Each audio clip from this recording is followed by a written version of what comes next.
السلام علیکم ورحمۃ اللہ وبرکاتہ۔ ناظرین اکرام، آپ دیکھ رہے ہیں جہالت دیوبند کا ایپیسوڈ۔ جیسا کہ پچھلے ایپیسوڈز میں ہم نے ان کے علماء کی گستاخیاں دکھائی تھی، ان کا اصلی چہرہ بتایا تھا، ویسے آج بھی اس ویڈیو میں ہم ان کا پردہ فاش کریں گے اور دکھائیں گے کہ دیوبند کتنا ذلیل گروہ ہے۔ تو بنا دیری کرتے ہوئے ہمارے ویڈیو کو لائک کریں، شیئر کریں، سبسکرائب کریں اور بیل آئیکن آن کرنا نہ بھولیں، جس سے ہمارے نیو ویڈیوز کے نوٹیفیکیشنز آپ تک پہنچے۔ آئیے سب سے پہلے ہم ان کا ایک فتویٰ دکھاتے ہیں جس میں انہوں نے کہا ہے کہ نبی کہیں بھی آ جا نہیں سکتے۔ فتوے کی لنک آپ کو ڈسکرپشن میں مل جائے گی۔ تو فتویٰ کچھ ایسا ہے کہ دیوبندیوں سے سوال کیا گیا، کیا نبی کہیں بھی آ جا سکتے ہیں؟ تو دارالعلوم دیوبند سے جواب آیا کہ آپ کی حیات برزخی ہے اور آپ کہیں آ جا نہیں سکتے۔ تو آپ نے دیکھ لیا یہ نبی کے متعلق کیا بلیف کرتے ہیں کہ نبی اپنی حیات برزخی میں کہیں آ اور جا نہیں سکتے۔ اب آئیے دیکھتے ہیں یہ اپنے علماء کے لیے کیا عقیدہ رکھتے ہیں۔ یہ کتاب ہے ارواح ثلاثہ یعنی حکایت اولیاء۔ اس کا پیج نمبر ہے 193 اور 194، حکایت نمبر 256۔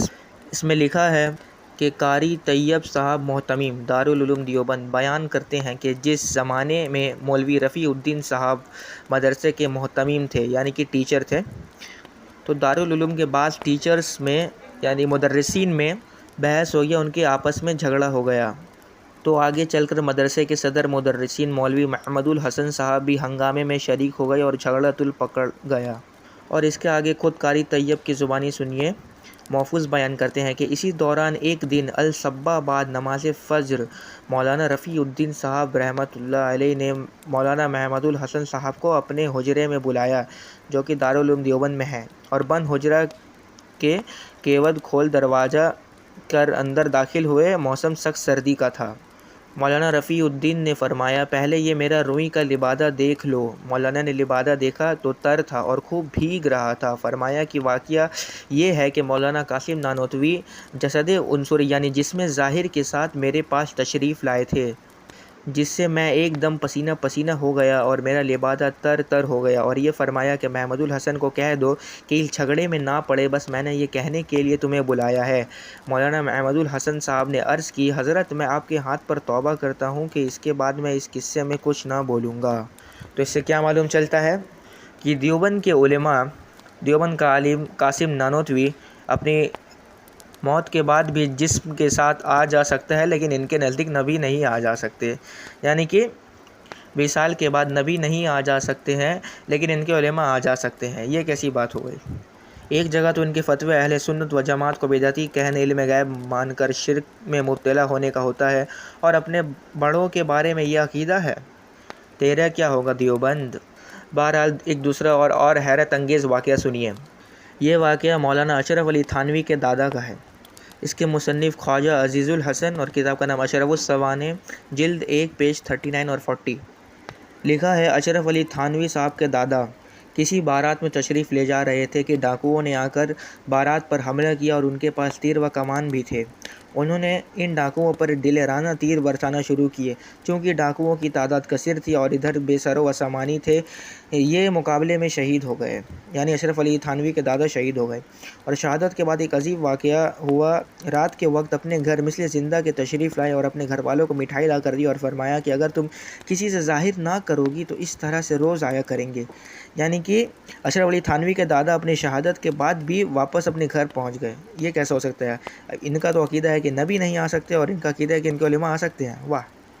بہرحال آگے لکھا ہے، لیکن ان کے گھر کے لوگوں کو یہ اندیشہ ہوا کہ گھر والے جب بچے کو میٹھا کھاتے دیکھ لیں گے تو معلوم نہیں کیا شبہ کریں گے، اس لیے ظاہر کر دیا اور آپ تشریف نہ لائیں۔ یہ واقعہ خاندان میں مشہور ہے۔ تو آپ خود دیکھ سکتے ہیں کہ یہ اپنے علماء کو بڑھانے کے لیے کچھ بھی عقیدہ رکھ لیں گے، لیکن نبی کے لیے عقیدہ نہیں رکھیں گے، نبی کی عظمت بیان نہیں کریں گے، نبی کی عظمت کو یہ گھٹانے میں چلتے ہیں۔ اب آئیے آگے چلتے ہیں۔ سب سے پہلے اب صحیح مسلم کی یہ حدیث سنیے۔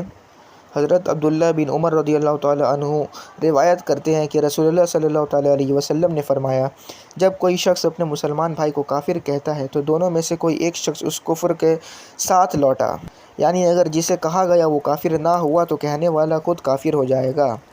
تو حدیث پاک سے یہ صاف واضح ہوا کہ جب کوئی مسلمان کسی دوسرے مسلمان کو کافر کہے تو دونوں میں سے ایک کافر ضرور ہوتا ہے، کیونکہ کفر لوٹتا ہے۔ لیکن فتاوی رشیدیہ میں مولوی رشید احمد گنگوہی لکھتا ہے کہ جو شخص صحابہ میں کسی کی تکفیر کرے وہ ملعون ہے، ایسے شخص کو امام مسجد بنانا حرام ہے اور وہ اپنے اس کبیرہ کے سبب سنت جماعت سے خارج نہ ہوگا۔ فتاوی رشیدیہ پیج نمبر 274۔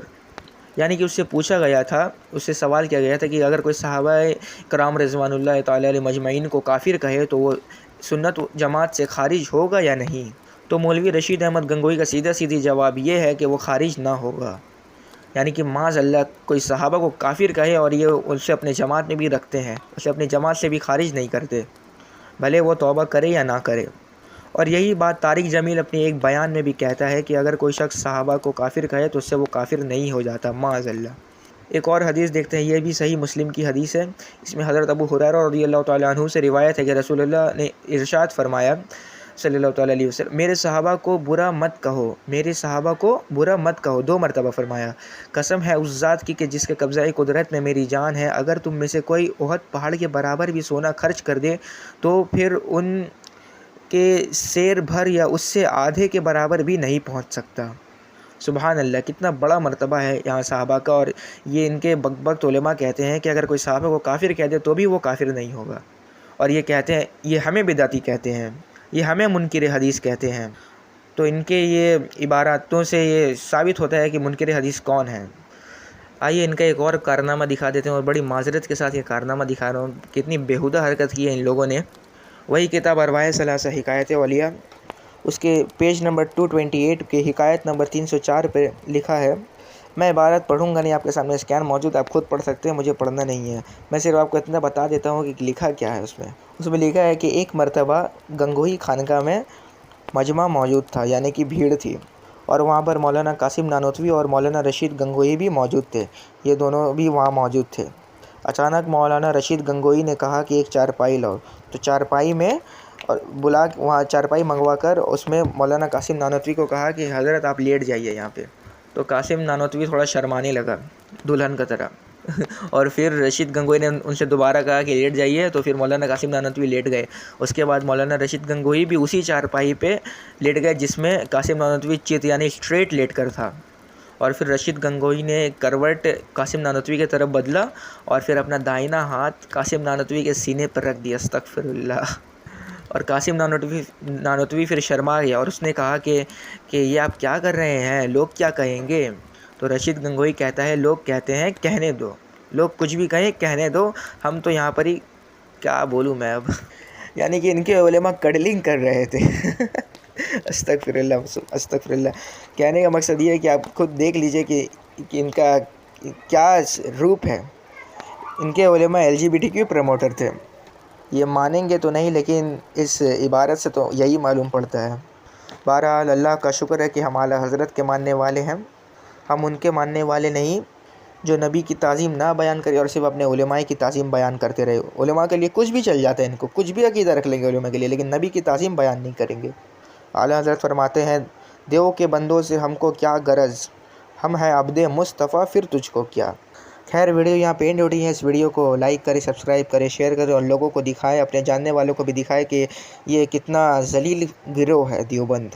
ہم انشاءاللہ آگے اور بھی ایسی ویڈیوز لاتے رہیں گے، تب تک کے لیے خدا حافظ۔